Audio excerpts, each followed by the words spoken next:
Koch. L'Assemblée reprend la main sur le pass sanitaire. Elle a rétabli cette nuit l'échéance du 31 juillet pour y avoir recours. Le Sénat avait ramené cette date au 28 février. Les sénateurs se penchent de nouveau sur le texte aujourd'hui.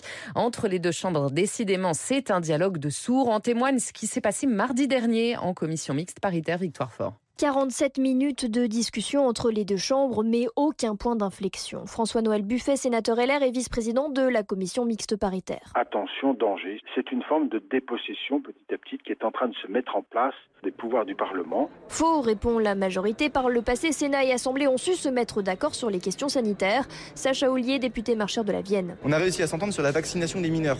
Quand on est capable de faire de tels pas, je pense qu'il y a un peu de théâtre au fait de ne pas vouloir s'entendre sur la question qui est celle finalement de la période électorale. Le Sénat n'en démord pas. Le texte porte sur une durée trop longue et le pass sanitaire devrait être territorialisé. Dans ce bras de fer, c'est l'Assemblée nationale qui aura le dernier mot vendredi, à moins que Paul Molac est un député d'opposition de Liberté et Territoire. Le problème quand on va à l'épreuve de force, c'est qu'on n'est pas toujours sûr d'en sortir vainqueur. Il n'est pas totalement illusoire de penser qu'il puisse y avoir, à un moment donné, un défaut de majorité à l'Assemblée nationale. Lors de la première lecture du texte, il s'en était fallu de peu. Seuls 107 des 269 députés de la majorité étaient présents. Pour ne pas réitérer le loupé, demain, Jean Castex en personne a rappelé les troupes à l'ordre.